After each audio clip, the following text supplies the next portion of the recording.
Good evening and welcome to the fourth Dr. Father Ambrose Pinto SJ Memorial Lecture. On January 3rd, 2018, Father Ambrose Pinto, a God's man who walked the talk, left this world with a void hard to fill. A strong voice for the marginalized went silent. An illustrious educationist, intellectual, writer, social activist, political thinker, and promoter of justice and peace. He enriched the communities around him with his rare talent and skills he received from the Lord and multiplied them for the greater glory of God. His deep understanding of social issues gave strength and fiber to a whole generation of social and human rights activists that propelled him into the public domain. He was the recipient of Karnataka Rajyotsava Award. In an effort to celebrate his life and keep his dreams alive, we have this lecture every year, and here we are with the fourth Dr. Father Ambrose Pinto SJ Memorial Lecture. It's not an easy task to speak words of tribute to Father Ambrose. No words will suffice. Yet, to bring out the joy embedded in the pain of the loss of this beautiful life, we have here with us Professor Ethan Prasad. Good evening, everybody.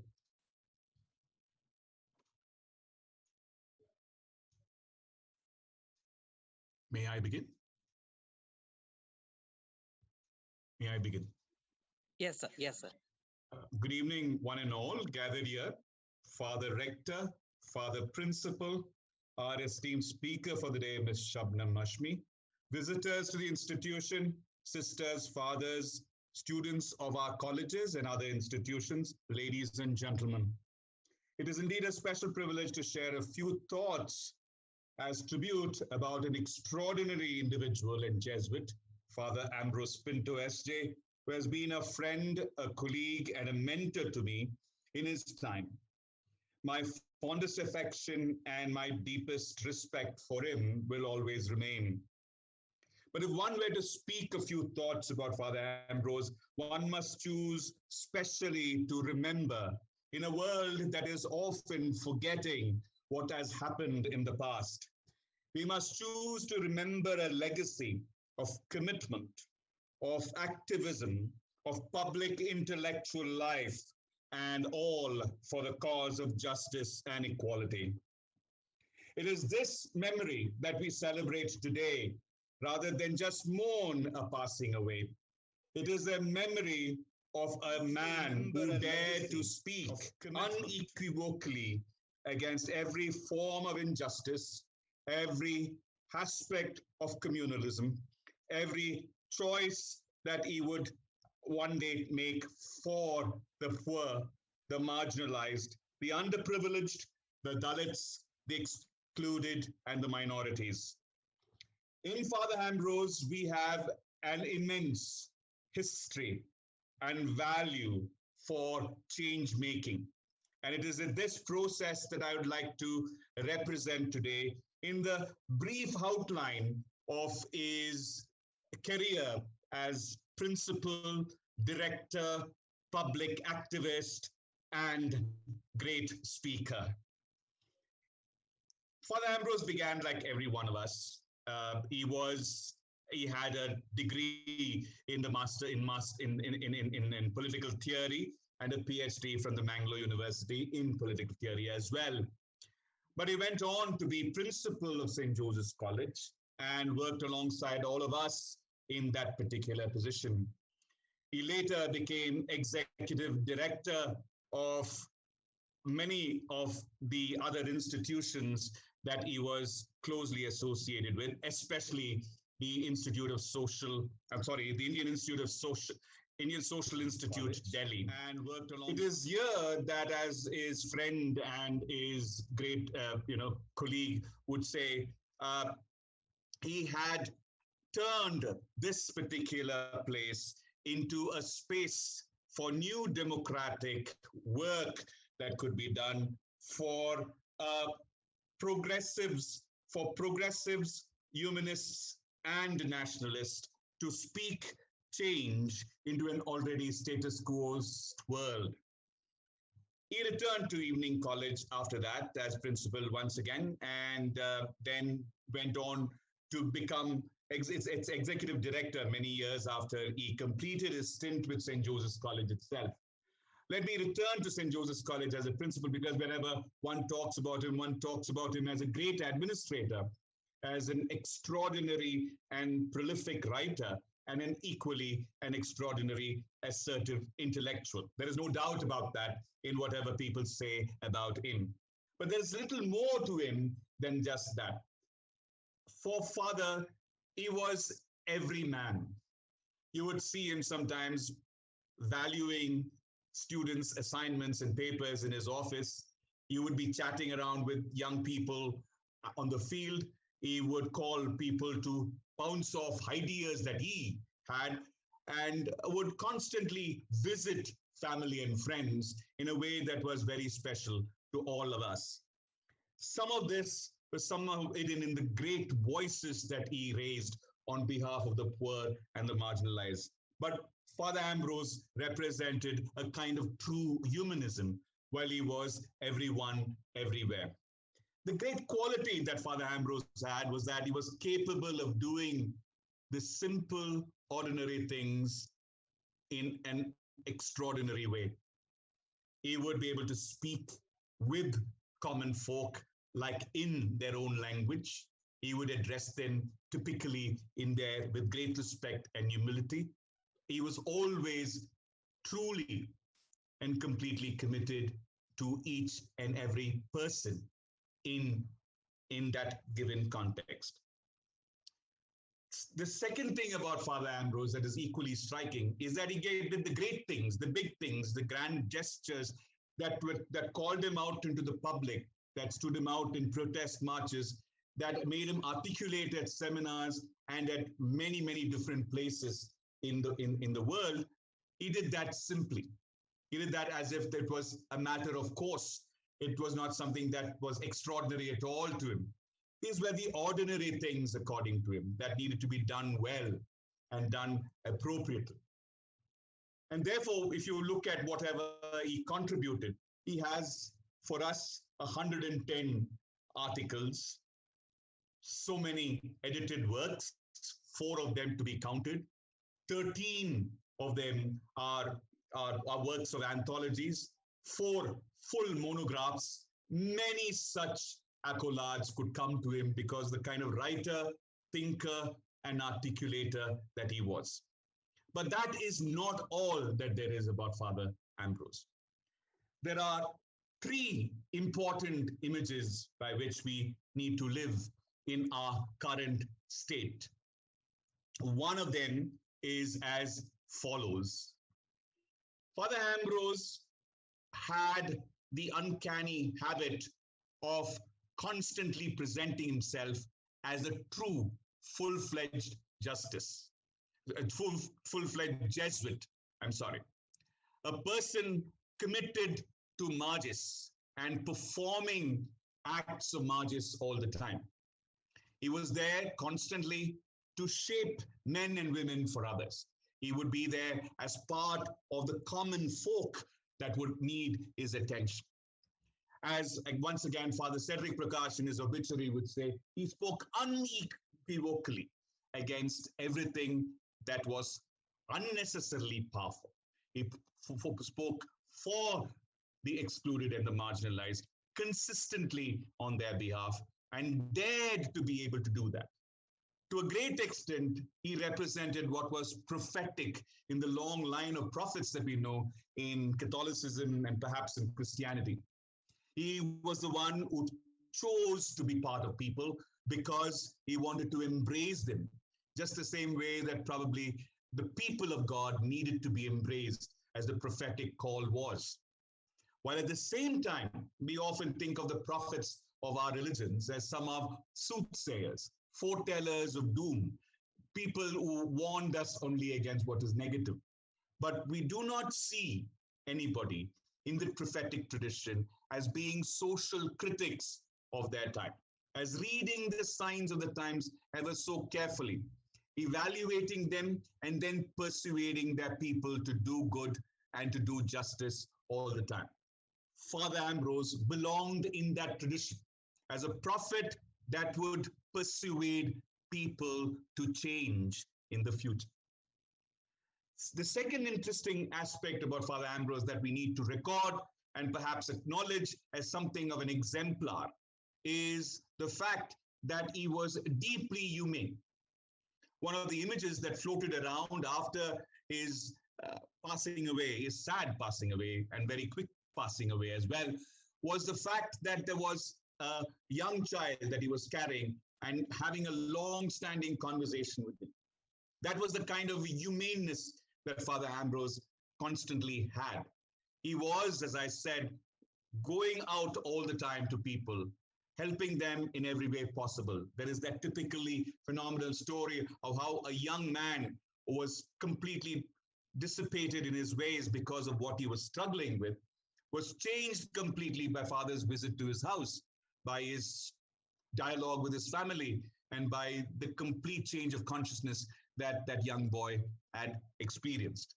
And in that kind of humaneness, here was a man who was truly and thoroughly a humanist, to say the least. But Father Ambrose was equally more than that. His friends, his compatriots, his people who have been co-activists with him will tell us what a brave person he was, because he was unstinted in his action and response to powerful institutions, disempowering communities, a deeply dismembering social system. He was against particularly caste, particularly communalism, and was able to constantly articulate against it.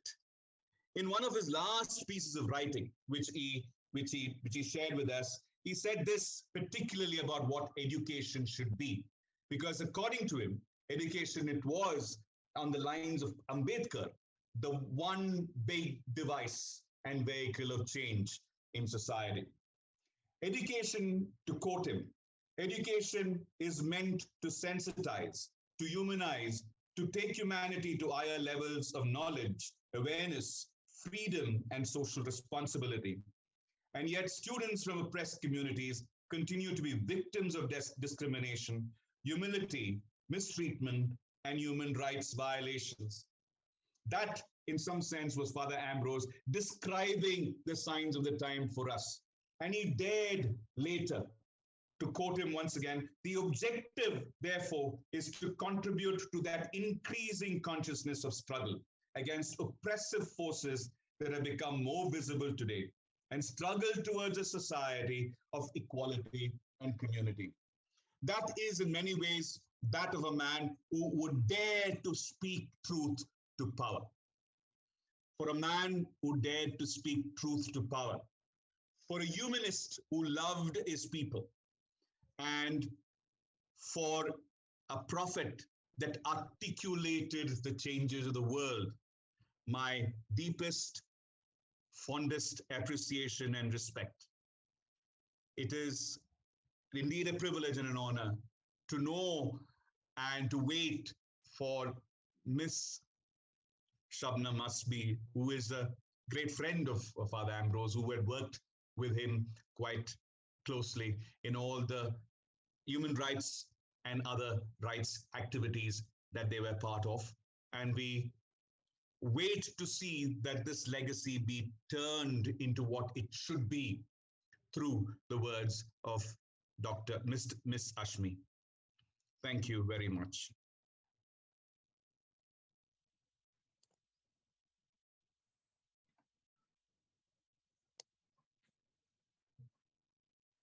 A befitting tribute indeed to Dr. Father Ambrose by Dr. Ethan Prasad.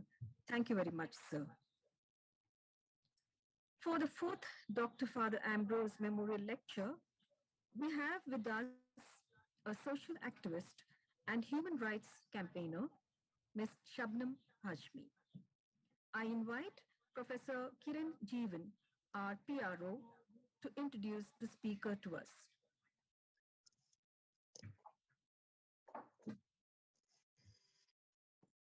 Good evening.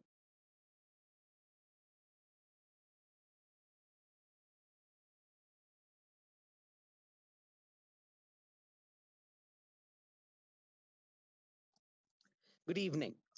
Ms. Shabnam Hashmi is an Indian social activist and a human rights campaigner. She started her social activism campaigning about adult literacy in 1981. Since 1989, she has spent most of her time in combating communalism and fundamentalistic forces in India. After the Gujarat riots of 2002, Ms. Hashmi changed her focus to grassroots work and spent considerable amount of time in Gujarat. In 2003, she was one of the founders of Act Now for Harmony and Democracy. She has campaigned against communalism and the violation of human rights in the name of fighting terrorism. Hashmi has focused on the issues of women political participation, adoption, gender justice, democracy, and secularism. She was awarded the Association of Communal Harmony in Asia Star Award for Communal Harmony in 2005 and the National Minority Rights Award of 2008 by the National Minority Commission. Madam, thank you so much for accepting our invitation to be here this evening to present the fourth Dr. Father Ambrose Pinto Memorial Lecture. May I now invite you to present your lecture. Yes, thank you very much for inviting me to deliver a lecture in memory of Father Ambrose Pinto. A lot has been spoken about him already, but I think it is very important to mention, which has already been mentioned, that when he was in Delhi as director, Indian Social Institute, that was a time around 2002 Gujarat genocide. And in Delhi, it is not easy to find spaces, especially in central Delhi, to meet, to discuss, to plan, to execute various activities. And Father Ambrose Pinto just opened the Indian Social Institute to all kinds of activists, to intellectuals, to students, and that became our favorite space to continuously meet there, to plan, to also organize, because Indian Social Institute has big auditoriums, to organize public hearings of the 2002 victims and so on and so forth. After Father Ambrose Pinto came to Bangalore, I was not in regular touch with him, but I did, on my visits to Bangalore, I did meet him off and on. But we continued to remain in touch over email, signing various petitions, sending memorandums, and so on and so forth. So it is my privilege to be speaking in his memory, and I thank the organizers for giving me this opportunity. I would like to begin by reading portions of a poem by Avtar Singh Pash. He was a young poet from Punjab who was killed in 1988 by terrorists. I'm reading it in Hindi, but I'll read the English translation also in case there are people who do not understand Hindi. सबसे खतरनाक वो चांद होता है जो हर हत्याकांड के बाद वीरान हुए आंगनों में चढ़ता है, पर आपकी आंखों में मिर्चों की तरह नहीं गड़ता. The most dangerous is the moon that rises in the numb yards after each homicide, but it does not bother your eyes. सबसे खतरनाक वे दिशा होती है जिसमें आत्मा का सूरज डूब जाए.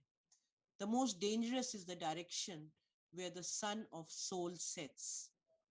सबसे खतरनाक वे आंख होती है जो सब कुछ देखते हुए भी जमी बर्फ होती है, जिसकी नजर दुनिया को मोहब्बत से चूमना भूल जाती है. The most dangerous is that eye that witnesses it all but remains frozen. The eye that forgets to kiss the world with passion. सबसे खतरनाक होता है मुर्दा शांति से भर जाना, न होना तड़प का, सब कुछ सहन कर जाना, घर से निकलना काम पर, और काम से लौट कर घर आना सबसे खतरनाक होता है हमारे सपनों का मर जाना. The most dangerous is to be filled with dead silence, not feeling any agony against the unjust and bearing it, running from home to work and from work to home. The most dangerous is the death of our dreams. And I think that is where I want to begin this talk. Whatever I inherited from my parents, from the legacy of the freedom movement, from whatever we heard from our teachers while I was in school, in college, that was the strength to dream and dream of an equal and just India, an India which had or will have space for every citizen who belong to this country. Unfortunately, we have moved very, very far away from the dream that we saw during the freedom struggle. We enshrined that dream in our constitution.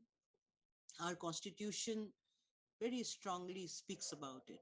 It says that irrespective of your caste, your religion, your ethnicity, your gender, whichever language you speak, wherever you come from, this country will give equal rights to every single citizen.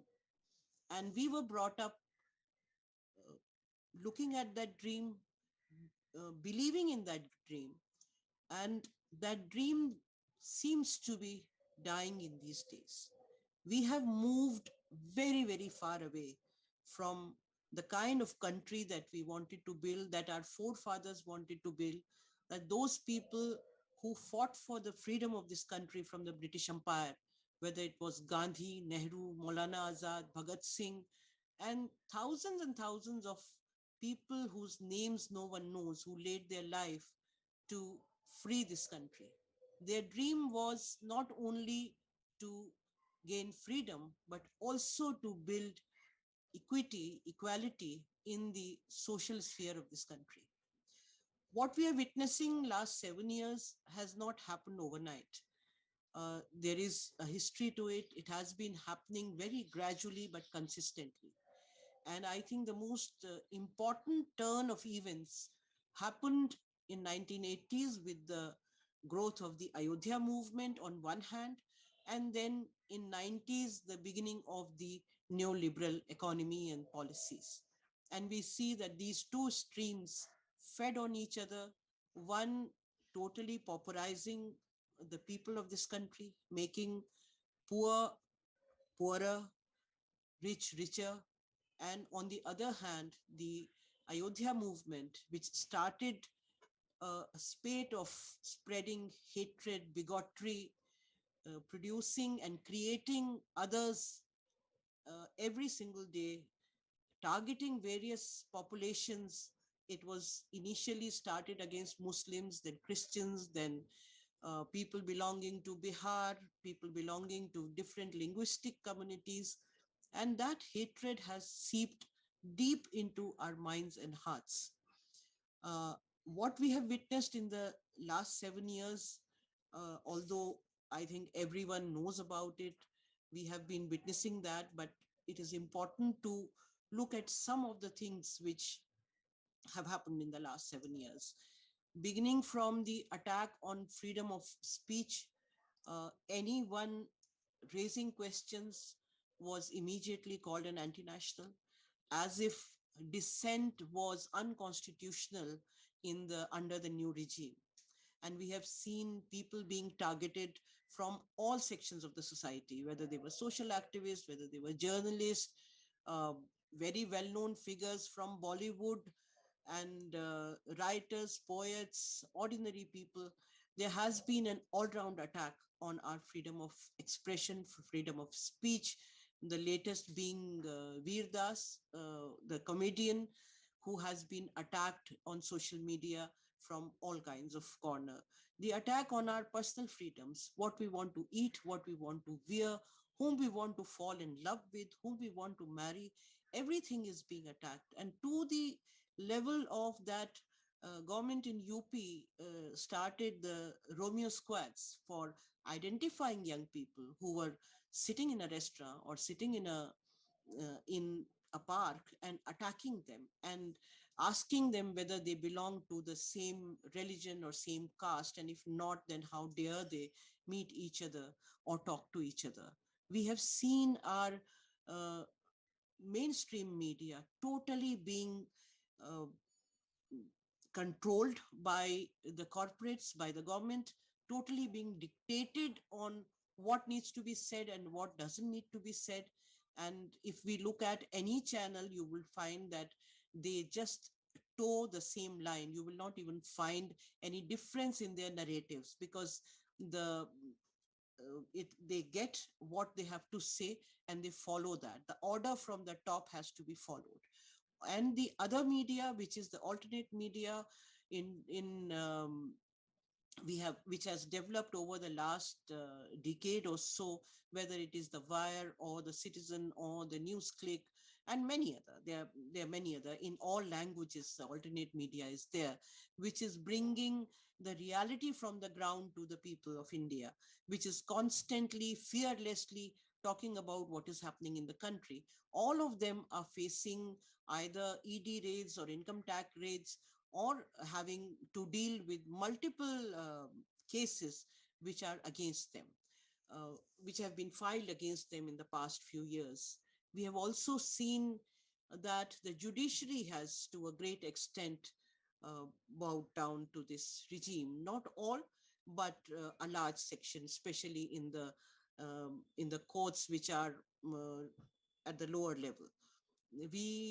India saw a very unprecedented press conference by four Supreme Court judges when they came out a few years ago, and they appealed to the people of this country to safeguard democracy.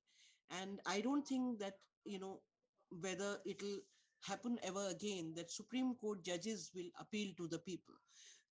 They are not supposed to be holding press conferences, but uh, the attack on freedom of expression, on everything that was happening, on our democratic institutions was so much. And even the Supreme Court was controlled to an extent that they had to come out. Probably they had no other option. We are seeing similar attacks on our parliamentary democracy. What happens inside the parliament is visible to almost everyone. The most blatant example was, of course, the farm bills, which were brought in without any debate, without any voting. And similarly, and every time the government thinks that they won't be able to get a bill passed, they bring ordinances. Even when they are not required, they will bring ordinances. I mean, the latest ordinance where they have extended the term of the ED and the CBI director with a few days left for the parliament to open, even if they wanted to do it, which is absolutely unconstitutional. But even if they wanted to do that, the parliament was opening in a few days, and they have a majority in the parliament. Despite that, they are constantly bringing in ordinances.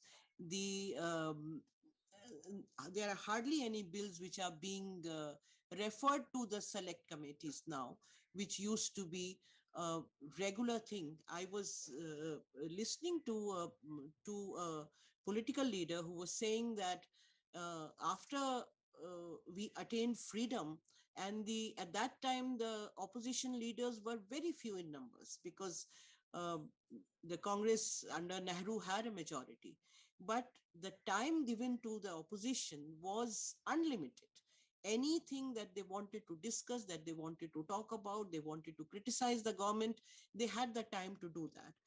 Under this regime, the opposition hardly gets any time. Every time an opposition member gets up to talk about any issue, then the treasury benches start making such a huge noise that the voices are not heard. And this is a real attack on our parliamentary democracy, the culture of political discussion, which was very vibrant in this country, that has been undermined in very sustainable manner, in very consistent manner, that has been undermined. We have seen attacks on minorities, especially Muslims and Christians, which are also unprecedented. The number of attacks which are coming either on Christians or Muslims, whether it is in the name of conversion, as far as Christians are concerned, which is used against the Christians, and for Muslims, it can be anything from um, uh, cow lynching to any other issue that they want to use at a particular time. The way laws are being brought in, and the way they are being manipulated, whether it is the anti-conversion laws or the law in the name of beef slaughter or the love jihad law, this is the first time that the burden of proof is now has been shifted to the victim, which means that the if there is a mob which says that somebody has beef in his or her possession, then that person who has to prove that what he has or what she has in her fridge or in her house is not beef. It is not the state which has to prove that he or she is carrying beef or cooking beef or has slaughtered beef. It is the same thing with the new law on love jihad, that the burden of proof is on the family of the boy to prove that the girl was not converted against her wishes. The evidence of a woman saying that I married this man on my own is not being considered. So everything is being, in a very vicious manner, transformed uh, into laws, into actions which are highly authoritarian. I would like to look at some of the data of not too much because I don't want to bore everyone with the data, but it is important to look at some of the data of what has happened in the last 7 years. Uh, as far as the wealth is concerned, 10% of our richest people have 77.4% of the wealth in this country, and 60% people who are at the bottom of the pyramid have only 4.7% of the wealth share. So it is very clear that the richer are becoming richer every single day. And with the kind of policies that are being brought in, whether it was demonetization, whether it was GST, or the lockdown, which was totally unplanned, it has just pushed the people, uh, uh, under the minimum the poverty line. In the last few years after the pandemic, there are 23 crore people who have gone below poverty line because of the unplanned lockdown.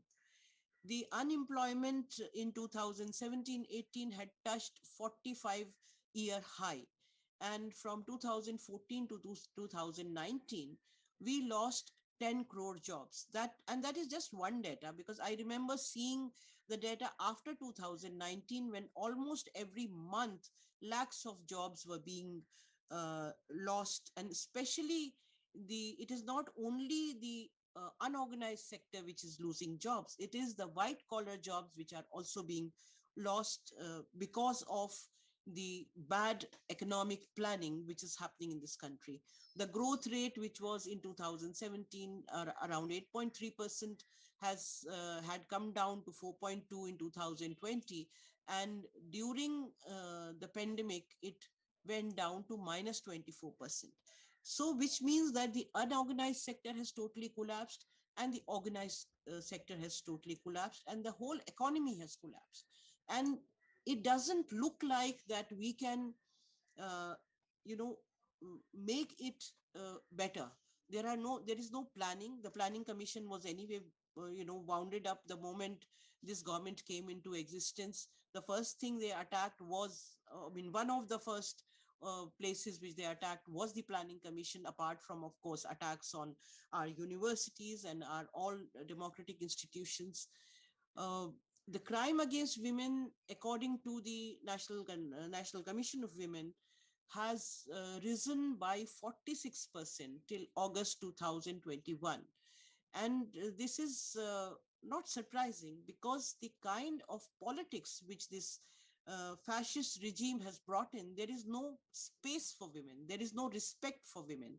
They are seen only as people who are there to serve to work within their homes and to undergo all kinds of discrimination. Crimes against SCs and STs has also risen over 9%. And as far as uh, bigotry and hatred is concerned, there are no parameters to count that. I don't remember in my lifetime I have seen the demolition of Ayodhya, the Babri Mosque. I have seen emergency, and I was, of course, born after the partition, and I have heard stories of the kind of hatred and the killings that happened during that period. But since India attained independence, we have not seen this kind of hatred and bigotry that we are witnessing today. If we start looking at the kind of incidents which have happened, the statistics, the crimes which have taken place, then probably it'll run into thousands of pages and we won't be able to document everything, whether it is the lynchings in the name of uh, cows, or the garlanding of the rapists which has happened in this country, or demonetization or the abrogation of 370, passing of farm laws, concocted stories of love jihad which we keep hearing from different parts of the country, attacks on artists, intellectuals, on comedians, on Bollywood, on Dalits, women, Adivasis, and the corporate loot which is happening, or even what is happening to the environment, the way it is being undermined. Uh, if we start talking about all that, it'll take literally, to documenting all that will take thousands of pages. After 4 years of this government, we had brought out a report called Dismantling India. And, we had to spend months together to try and get the data from across India. And there were thousands and thousands of cases, whether it was the hate speeches or the attacks on Christians or Muslims or Dalits or women. And even then, it was a very, very incomplete list which we put together in that report. And after that, 3 more years have gone by. But I would like to specially mention a few incidents, recent incidents. Actually, in the last 7 years, every 3-4 months, there is something which happens, some incident which happens, which shocks the nation completely. And it is very difficult to even keep remembering that what had happened in the first year of this government, or the first 6 months of this government, and what happened after that, and what happened after that. Because from declaring that they would convert India into a Muslim Rahit India, what they call, that we would remove Islam from this country by 2021. There were all kinds of hate statements coming at that time, and sometimes declaring that we have done surgical strikes, sometimes every time that they are in problem, uh, one terrorist or the other uh, attacks, and then those attacks are used during the elections. We, all of us, remember Pulwama and how it was used during the elections. So every 3-4 months, something or else keeps happening, and it is very difficult to keep pace with the kind of attacks which are happening on different segments of the society. But the most recent 3 incidents that I want to talk about is one, that the way our institutions are being neutralized and are being totally made redundant. Recently, National Human Rights Commission, NHRC, had a debate, and the topic of the debate was, are human rights a stumbling block in fighting evils like terrorism and Naxalism? And this debate was organized in collaboration with the Assam Rifles. I mean, those of you who follow, especially the politics in Manipur and what happened in Manipur and what keeps happening there because of the AFSPA, the Armed Forces Powers Act, uh, you would remember that Manorma was raped and killed by the Assam Rifles. And now we have reached a stage where NHRC is organizing a debate in collaboration with Assam Rifles. And the topic is if human rights are a stumbling block. I mean, it is a shame that we have NHRC like this. It would be much better not to have NHRC if NHRC has to stoop down to this level. The second incident that I want to talk about is the army chief giving a statement that people in Kashmir, in Jammu and Kashmir, are saying that they will lynch terrorists. And he says further that this is a very positive sign. Mr. Bipin Rawat, army chief, saying that lynching is a positive sign. I mean, apart from the fact that he heads the defense forces, to say that people can take law and order in their hands, there cannot be something more atrocious than that. And putting it in a way as if this is something, I mean, you are giving a signal to the people that you can lynch whomever you want. That is what has been happening also in this country, especially to the Muslims. Sorry. The non-state actors, the way they have been attacking both Christians and Muslims, especially, and also Dalits in a big way, what we witnessed in Gujarat, there is nobody to stop them. They know that we can get away with everything. And when your army chief says go and lynch, then you can understand that, you know, what repercussions it will have. The latest being that the NSA head, Ajit Doval, he has now declared a war on civil society. Recently, addressing a meeting, he said that a new frontier of war is civil society. So, which means that probably the only opposition to what is happening in this country, uh, I shouldn't say only opposition, because a much bigger opposition are the farmers, of course. I'll talk about that. But apart from the farmers, the biggest opposition to the dismantling of Indian democratic structures, to the kind of attacks which are coming on all of us, on various segments of the society, on media, on judiciary, the only resistance is coming from the civil society. And now there is an open call and a signal to the police, to the bureaucracy, to all others in power, that they can do what they want with the civil society. I think these are extremely, extremely dangerous times in which we are living.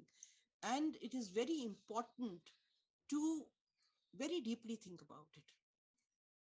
The last point which I want to make is that, you know, all these are huge crimes, what is happening to the country, and these are unpardonable. But I consider another crime which is probably far, far more grave, is the controlling of the minds of people, and indoctrination of young minds and hearts with hatred, and taking away their capability to think rationally, to think scientifically, to have a scientific temper. And that is where I feel that I would like to reimagine uh, what kind of country I want. Because it is not possible for a single person, for a single human being, or even a single organization or a set of people to, to retrieve whatever we have lost. We have lost a lot of ground in every single space, whether public or private. We have lost a lot of ground, and it is not possible immediately to retrieve it. But I think the first step, if we have to start retrieving what we have lost in terms of a democratic, diverse, plural country and society, if we have to retrieve that, the first step is to reach out to young people, to ensure that we are able to penetrate the minds which have been totally controlled by one-sided propaganda. You know, it reminds me of Goebbels of Germany, who said that if you speak one lie 100 times, it becomes truth. And that is what has happened in India. The kind of hatred towards Muslims, towards Christians, towards Dalits, towards women, towards any any section, any person who can be made or projected or demonized to become the other.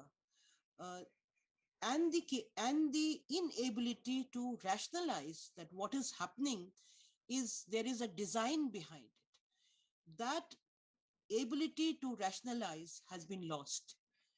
It has not happened again, it has not happened overnight.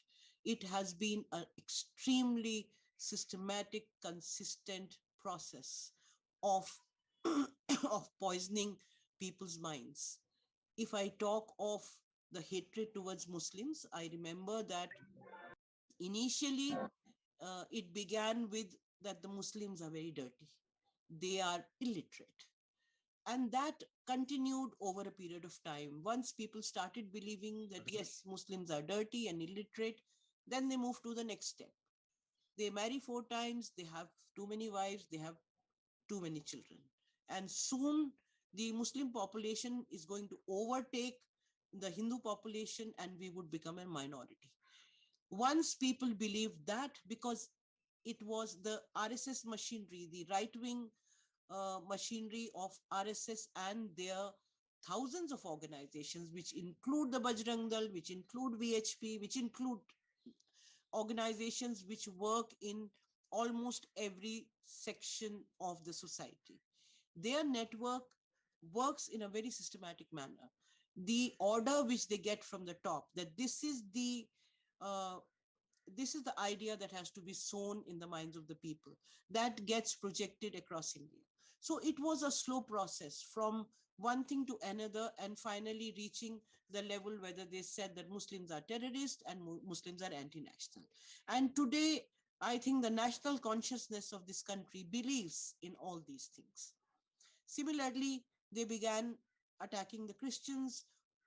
Those of you who work in tribal belts would especially remember that initially they moved in as Ekal Vidyalayas or Vanvasi Kalyan Kendras and started, reaching out to uh, various sections of the tribals.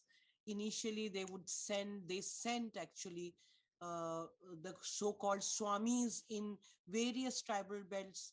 In Kandamal, everyone knows that Lakshmanan was sent. In Gujarat, in the area of Dang, Asimanand was sent. And similarly, in Sabarkantha, someone else was sent. In Ali Rajpur, Jhabua, in all the tribal belts across India, these people were sent. And the only thing they would do is to go from village to village singing bhajans in the praise of God. And in India, 95, even more than 95% people are religious, so they would not object to a person in saffron cloth singing bhajans. Slowly they made groups and they formed those groups. Then they started replacing the um, gods of the tribals, and they replaced them somewhere with Hanuman, somewhere with Shabri, and so on and so forth. And once those groups were made, then they started spreading hatred against especially the Christians, because it was the Christian missionaries who had reached out hundreds of years ago into these areas, giving education, giving health facilities. So there was no need to spread hatred against the Muslims in those areas, but against Christians. That started. And then the whole, bogey of conversion started. So it has happened over decades, and what we are witnessing today. So it is not going to be very easy uh, counter all this, but there is a need to reach out to ensure that we are able to uh, inculcate scientific temper and rationality in the minds and hearts of especially the young people. And since most of you who are listening to me belong to St. Joseph's College or many other colleges, and you have, a large number of young people coming to you, I think it is very important that we start conversing with them that, is this the dream of India that our forefathers saw? Is this the society that we want to build? Is this the kind of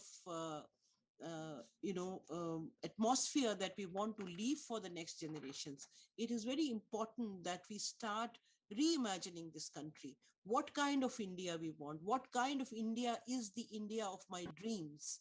And for me, it is very clear that it is an India where constitutional norms are followed, where every young person can live without fear of not getting a job, without fear of getting free education, whether that would be available or not, without fear of falling in love with the person whom he or she or they love, without having that fear that if I fall in love with a girl or a boy or a transgender or someone from the queer community who is not of my caste or my religion, then I won't be attacked. We brought in the Special Marriage Act in 1958 because our leaders knew that this is a country where which is very diverse, which has thousands of communities, religious, linguistic communities, social communities. And when people meet with each other, young people will fall in love with each other and they would like to spend their lives with each other. But even that, even the feeling of love is now uh, becoming so difficult to have because there is this fear um, all around that if I'm seen with a person of my choice, then I might be lynched. So I would like my dream of India would be where young people have their freedom of expression, their freedom to love, where they have the capacity to think rationally, and especially where they can attain the highest possible capabilities according to their intellectual abilities.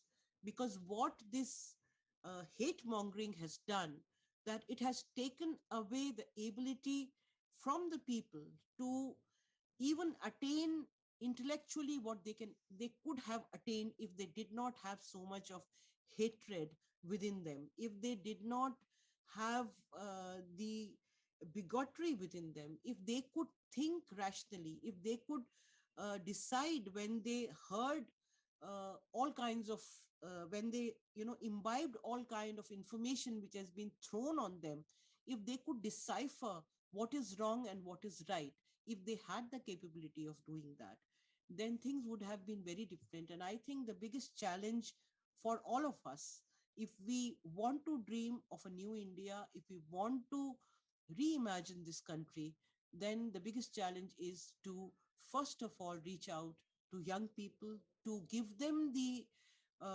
atmosphere where they can think freely, where they can develop their potential freely without being attacked by hatred and bigotry.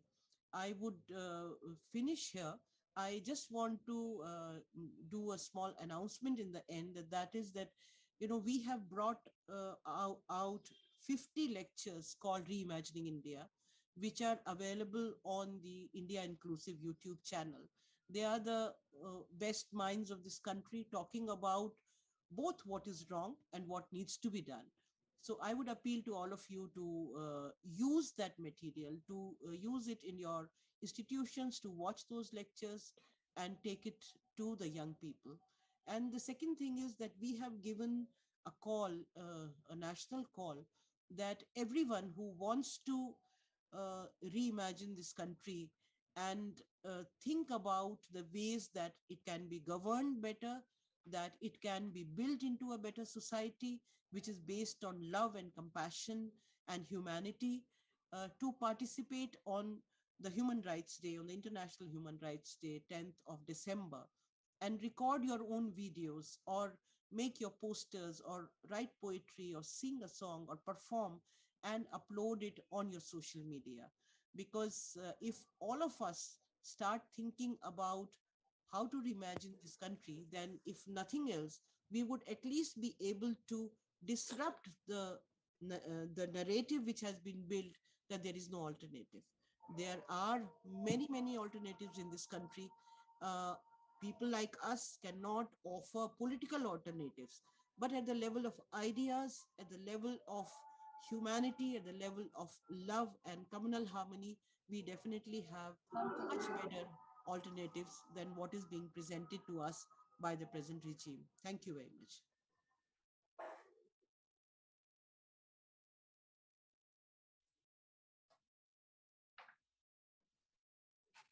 Thank you, Ms. Hashmi, for emphasizing on having dreams and working towards self fulfillment by making these our purpose in life. Father Ambrose constantly worked on his dream, the liberation of the marginalized. May his work continue on earth with his blessings from above. Thank you once again, ma'am. Father Ambrose was an exemplary Jesuit, a priest fully committed to the faith justice mandate. The pride of Jesuits, he is being missed by the Jesuits here. They remember him on every occasion. And to express their thoughts on Father Ambrose, we have a very special Jesuit with us, none other than our beloved rector, Father Swibert de Silva. We are indeed honored to have such a distinguished Jesuit educationist and administrator as our rector. We now have the rector's remarks, Father Swibert de Silva. Uh, Thank you and good evening, everyone. Today's honorable speaker is Shabnam Mashmi. All those who are logged in to this seminar today. I'm very glad that this lecture has been organized in memory of Father Dr. Ambrose Pinto, who has been mentioned and described as a person with great vision. He was the principal of St. Joseph's College here and many other portfolios that he held during his lifetime. He was also a great intellectual person and a thinker. All of us know about it. As just now has been introduced, I would like to also highlight on his Jesuit identity. As all of us know, he was a Jesuit priest, a Christian priest. And as a Jesuit, he had certain very important options on his side. First of all, he was a frontier man. He would be there where there is strife, there's struggle, where people are required to make a new initiative, take a new initiative. And Father Ambrose was always there. Father Ambrose also was willing to go and do what others couldn't do or wouldn't do. He was a courageous man, I must say. More than that, he loved the country. He loved this country because he wanted to see that every person in this country had enough to eat, enough freedom, enough of imagination and reflectiveness within himself or herself. And he loved the poor, and especially the Dalit and the SC/ST. As all of us know, he had the top priority for admissions in the college for these kind of groups. And his option for the poor, which is also a great option of the Jesuits, he embodied in himself and made it present to every person who was around.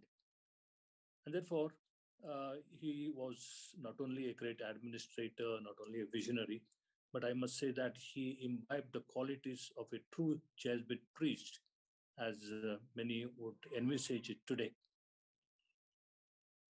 The new initiatives that Jesuits would take up, he would first ask the question always, to whom does this help? Who are going to profit and benefit from this initiative, this work? I still remember when we wanted to start a new management institute in Mangalore. There was the discerning process that was going on, and he raised some important questions. Through this institution, whom are we going to cater to? Who are the stakeholders of this institution? And with such questions that he envisaged and brought up, probably that institute never began at that time. And those were the relevant questions that he asked, and those are the ones that he made it very clear to himself and to everyone. His logic was very clear. He felt that if India has to develop, then the focus should be on the development of the poor people, the marginalized. Can you imagine a man is plowing the field with the two bullocks, and if one of the bullock is left behind or is slow, then the entire process itself is somehow disturbed. There's no progress. There's no continuity that happens. And therefore, if both the bullocks are of the same strength and if the same vigor and same energy, then the plowing becomes easy. I suppose that should be the model of growth in our country. If we are going to focus only on the rich and their furtherance of their growth, and if we leave behind the poor people, I don't think our country will develop. The present regime seems to be feeling that if they encourage a lot of technical growth and encourage the rich people to do certain things, the country will have a greater possibility of developing. I don't think so. If our country has to develop, then first we must develop the poor and the ordinary, and then along with them, we can make sure that entire country develops. Otherwise, the poor will be all the time will be lagging behind. There will be the force which pulls down the growth of the country, and that development that we envisage will not happen. And therefore, the country that I imagine of my dream of India is that first we focus our attention on the Dalits and the poor and the SC/STs and those who are on the margin, see that their development happens, and then probably our growth and our total the development will be faster. Once that happens, surely we will be called a developing country very soon. And therefore, as Father Ambrose would say always in his talks and other things, just relations between groups and individuals within the society should happen, and that will create social justice in our country. And therefore, all people should have equal access to wealth, health, well-being, justice privileges, and opportunity, regardless of their legal, political, and economic, or religious, or other circumstances. If that happens in our country, probably we can reimagine our country as a country where there is equality, there is justice, and there is peace. Today, probably justice revolves around either favoring or punishing different groups of the population. If you are good with the regime, then probably you are favored. If you are not good with the regime, then you are seen that you are punished or you are put down some or the other. This kind of justice that is prevalent today probably will not take us anywhere closer to the new India that we imagine. And therefore, the justice, the social justice that we talk about should be in terms of economic justice, and that means the redistribution of the wealth, the income, and the economic opportunities from groups whom oppressors, from the oppressors to the oppressed. I suppose these things happen, then our country will greatly develop. I would like to thank Professor Shabnam Hashmi for that wonderful talk that she gave. She enlightened our mind and made sure that we somehow reimagine our country and dream differently our country than what it is now. I would like to end with the quotation from Rabindranath Tagore, what he dreamed about our country. As all of us know, he says, our country must be where the mind is without fear, where the freedom is held high. And into that freedom, let my country awake, he says, where knowledge is free, where words come out from the depth of truth. They're not superficial kind of words that are imagined and told as a story. but they come from the depth of our being. So I would like to congratulate Professor Kiran Jivan for organizing this lecture. I also would remember Father Ambrose Pinto today. He was a great friend of mine and we lived together for many years. And I would like to pray that God may give him eternal rest and may he keep interceding for us from heaven that our country and our poor people may benefit greatly from his intercession with God. Thank you and God bless.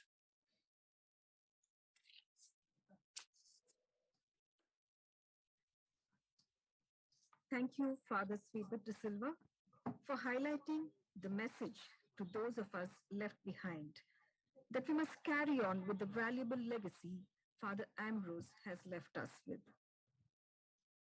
And now, let us thank God for the gift of life of Father Ambrose and his memories that came alive today during this memorial lecture. For this, we now have Professor Lata Paul with us.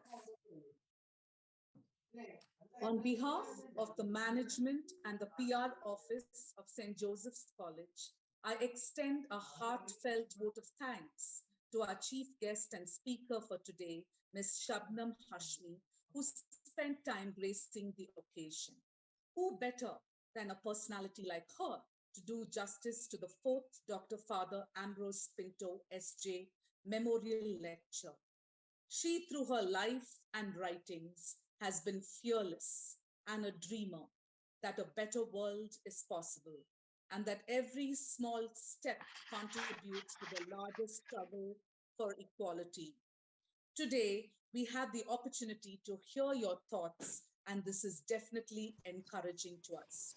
Your thoughts have enlightened our minds and shown us a new path, a path which true activists like Father Ambrose, who tread without fear and with a conviction to fight for justice, and where constitutional norms are followed and everyone can walk without any fear of their actions. A special mention to our dear principal, Dr. Father Victor Lobo, SJ, and our dear rector, Father Sweebert de Silva, SJ, for being the catalyst that inspired us to do our best and stand as a pillar of power. I'd like to thank Dr. Ethan Prasad for that beautiful tribute, so apt for the man that Father Ambrose Pinto was and how he lived his life. Further, a big thank you to Master of Ceremony, Dr. Joyce D'Souza, for the beautiful way you did the anchoring of today. Well, dear friends, an event like this cannot happen overnight. The wheels start rolling weeks ago. It requires planning and a bird's eye for details. We have been fortunate enough to be backed by a team of very motivated and dedicated PR office led by Professor Kiran Jivan and the other members in his team, and also the student PR interns who know their job and are result-oriented.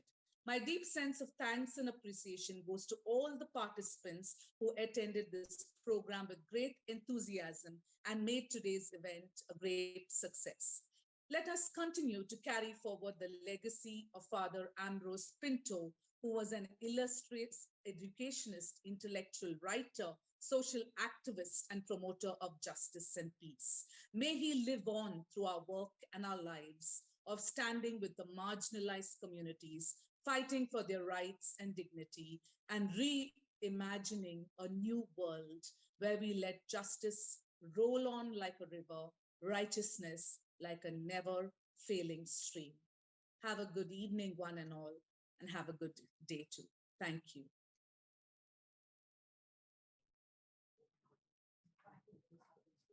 Thank you, Professor Lata Paul. Father Ambrose practiced what he preached. A brave man, he called a spade a spade. It was this quality that enabled him to actually take real pressing issues head on and be a beacon to many underprivileged and toiling masses. Eternal rest grant unto him, O Lord, and let your perpetual light shine upon Father Ambrose. May he guide us from above. May God bless us all that we may emulate his ways in every way possible. Thank you all for your presence. Have a good day. But before we part, let's put our videos on for a group photograph. Kindly turn on your videos.